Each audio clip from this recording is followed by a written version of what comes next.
Welcome to Siding with Love, a podcast of the Gloucester Unitarian Universalist Church. My name is Carol Bousquet, and I'm one of the co-hosts, along with Reverend Janet Parsons. Welcome back to Siding with Love, episode number 3. Our goal is to create a space for thoughtful conversation and connection with new episodes released monthly. Well, here we are, Janet. It's been a year since we talked last month, eh? I love at times saying to the congregation, wow, what a year this week has been. I'm feeling it myself. Yeah. So these are intense times. Yes, it is. I just wanted to mention briefly that our podcast listening audience seems to be growing incrementally with great feedback. I hope so. I hope that we're finding something that feeds people and informs them and makes them feel like it's worth listening to and that they can be part of this larger community that we're creating. Absolutely. The Sunday service was a sermon on immigration justice led by guest minister Reverend Joe Murphy of UU Mass Action. It was so important that it was a focus on immigration justice. It was just so timely. Mm-hmm. What's really important is what she did was to tell people stories, because so often we don't hear their stories. And in doing that, she humanizes them. She makes them feel like, well, these are people that this could be us. This could have happened to my brother-in-law. This could have happened to my sister. And so it changes how you feel about immigration and the situation when you see and you hear these stories about just very ordinary people trying to go about their lives. Yes, and yes. The stories were wonderful and quite heartrending. It was riveting, absolutely. Of course, music by Robert Noble. Once again, that man can play that organ in our church. Can. We have to give him kudos. I wanted to mention more about UU Mass Action and the mission. Their mission is one of very much political activism. Yes, this is essentially the legislative activist arm of Unitarian Universalism, showing up at the State House, leading protests, keeping an eye on important bills and legislation, and turning people out. They have an annual legislative day in April where they invite UUs from all over the state to show up at the State House and meet with legislators. They do really important work to make us as visible as we can be and to encourage people to stand up and show up and to get involved. There's a list of about 5 foci that they concentrate on. Immigration is one, climate justice, decarceration, especially with a focus on stopping solitary confinement. It makes me so proud to be a Unitarian Universalist to know that we are in the forefront of this social justice work. So last month we talked about compassion as we head into the Thanksgiving holiday. The focus is on gratitude. We had a group discussion at church this week that you titled Nurturing Gratitude. Your opening words were by Mark Nepo, and they are the original meaning of the word appreciate means to move toward what is precious. So practicing gratitude re-engages our aliveness. It awakens us to what is precious. This quote really struck me as a way to look at gratitude in a way that I hadn't thought of before, but the meaning of the word or the relationship between the word appreciate and precious fascinated me. I certainly had never put those two together. But yes, how do we really appreciate all that is precious around us? And there is a way to do that. And we talk about nurturing gratitude, practicing gratitude, but what do we mean by that? And Mark gives us a little bit of a glimpse in that quote.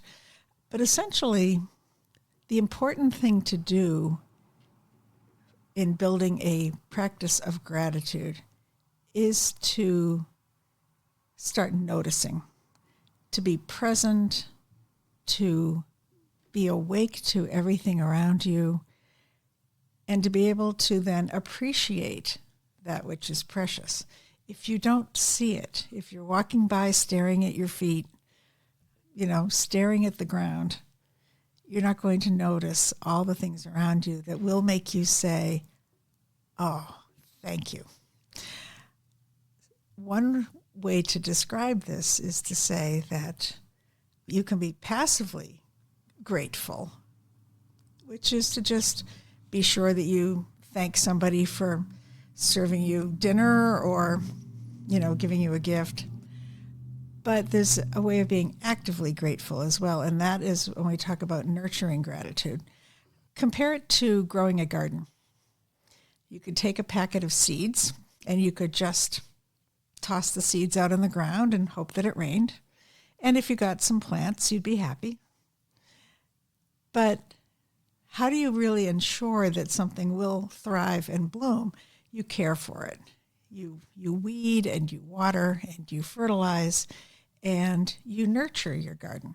And then you see the results. So by nurturing gratitude, we're helping gratitude to bloom inside of us and to make us genuinely grateful people. It's a way of life. We call it a practice, but it is really an orientation of looking at the world. And so if you think about it in terms of comparing it to growing a garden and how you need to actively care for gratitude and encourage it to grow within you, you will start to see yourself looking at the world in a different way. It changes how you see everything. It's, I think, useful to be reminded of that because the pressures of our everyday society and culture wants to drown out the ability to do that for ourselves by distraction. Totally.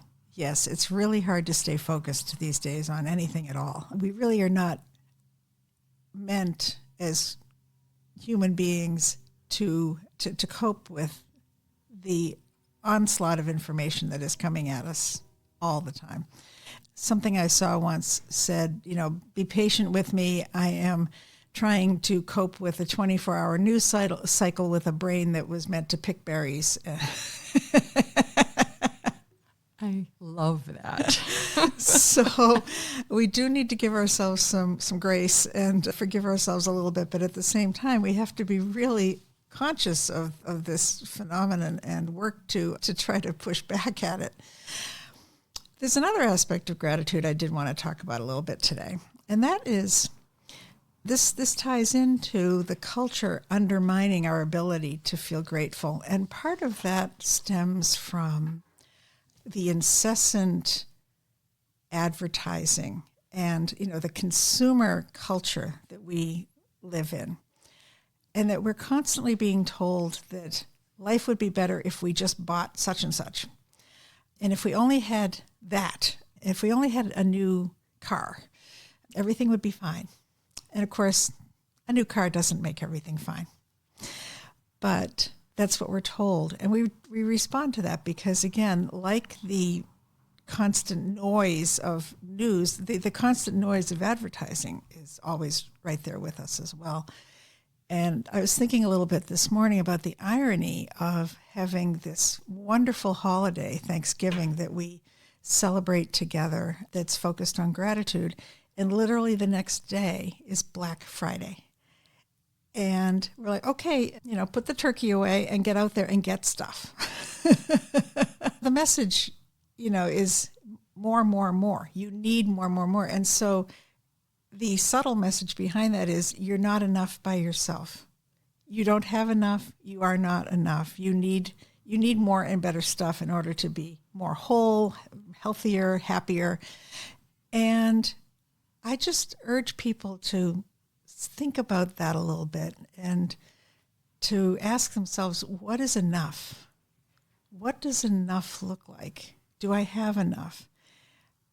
And one of the things I commented on a couple of weeks ago was how statistically we raise enough food to feed the entire planet, and yet we have food shortages. Food shortages nowadays right in this country. And that shouldn't have to be that way. Food deserts, Food depending on where you deserts. live. What Exactly. a term, I a know. relatively new term, and it's tragic. It is, and really evocative. If you hear that, you know exactly what it means.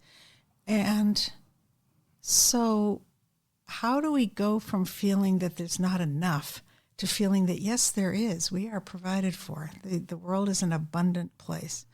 And so part of gratitude is also looking at the world through the lens of a lens of scarcity versus a lens of abundance, and to try to orient yourself toward looking at the world as an abundant place and not as a place of scarcity. And that cycles back to, of course, what we were saying about immigration rights at the beginning of our talk, that there's not enough to share. We can't have people coming and, because there's not enough. Which is, of course, a total fiction. Yeah. It's like, yes, there is. There's enough. Yeah. Just have confidence, have faith. I wanted to, in that vein, just in the last month or so, I have been so moved to see all of the agencies move into position to try to respond to the challenges of who has what with our successful Socktober drive.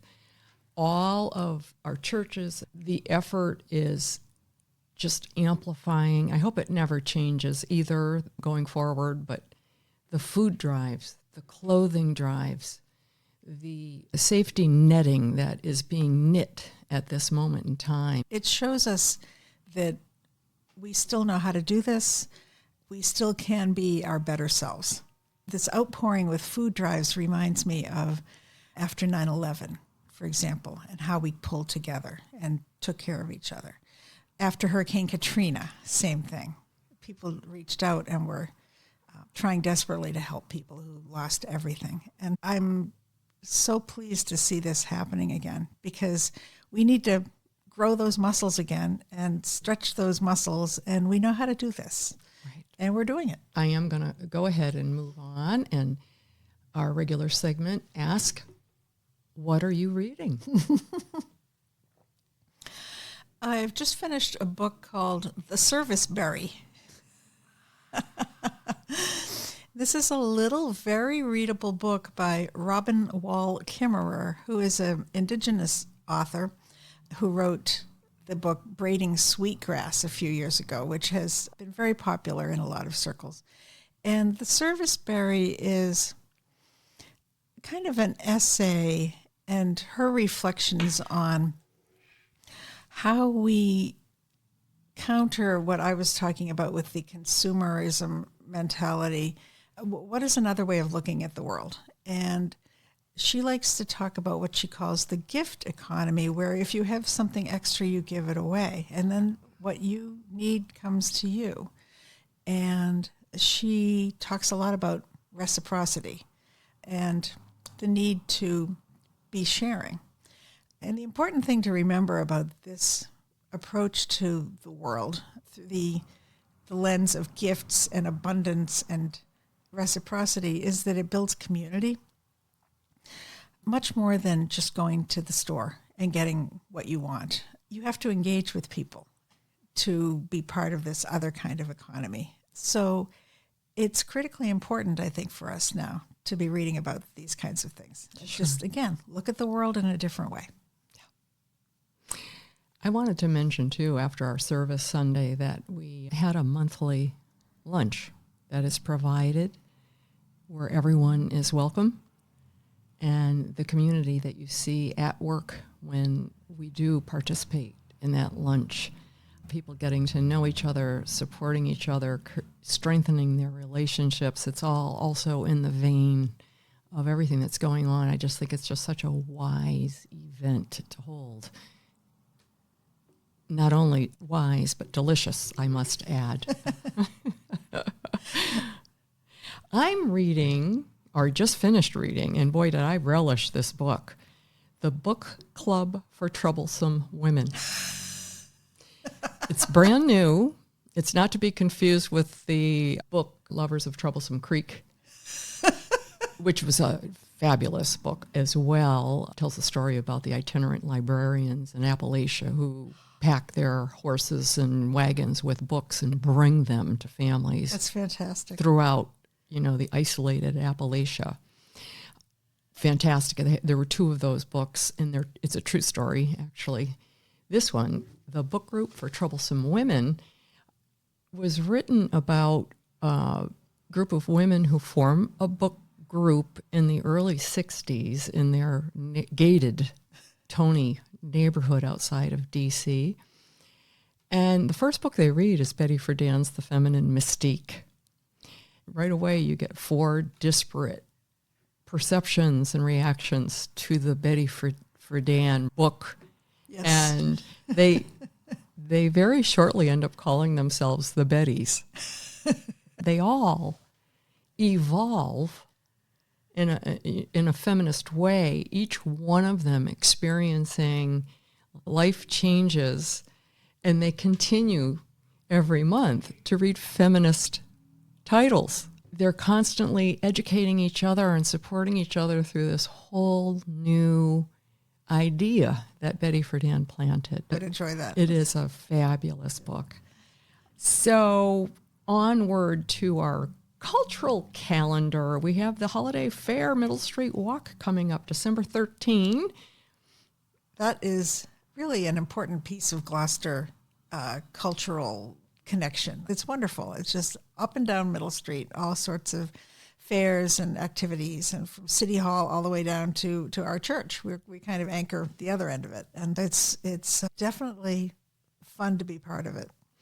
And Friends of the Gloucester Meeting House are featuring the Dashing Rock Trio, a Celtic Christmas concert, Saturday, December 6th at 7:30, as part of the Gloucester Meeting House Foundation's 10th anniversary series.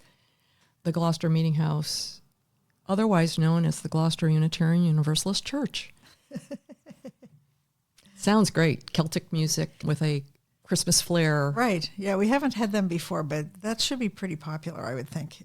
I think people love Celtic music. And of course, we always want to give acknowledgement to our Gloucester Unitarian Universalist Church entryway gallery, which continuing features Shep Abbott and Jim Seavey's work. And one can see that either before or after a service or various times throughout the week when the church is open if people would like to come by. And actually, Saturday, it's open from 2 to 5. Wonderful. All right, to close, let's offer you all a heartfelt blessing for Thanksgiving and the holiday season, however you celebrate, and with really wonderful wishes for community and family and good food. So this is called We Lift Up Our Hearts in Thanks. For the sun and the dawn, which we did not create. For the moon and the evening, which we did not make. For food, which we plant but cannot grow. For friends and loved ones, we've not earned and cannot buy. For a gathered community, which welcomes us as we are from wherever we have come. For all our free churches that keep us human and encourage us in our quest for beauty, truth, and love. For all things which come to us as gifts of being from sources beyond ourselves. Gifts of life and love and friendship, we lift up our hearts in thanks this day. Happy Thanksgiving to everyone. That is by Richard M. Fuchs. Happy Thanksgiving. Thank you for joining Reverend Janet Parsons and me, Carol Bousquet, today. We're the co-hosts of the Gloucester Unitarian Universalists podcast, Siding with Love. For more information, please visit our website, gloucesteruu.org. And speaking of love, we'd love to see you in church soon. Until next time, be well.